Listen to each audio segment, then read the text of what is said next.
How to share Google Drive link on WhatsApp. Now without any further ado, let's move into the video.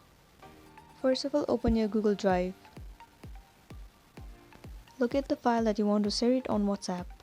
So one thing you should know that in order to share your student file to public, you need to allow the permission and set it to public. So basically how you can do is tap on the three dot of the file that you want to share on WhatsApp. Tap on Manage Access. You need to change this privacy and set it to public, so tap on Change.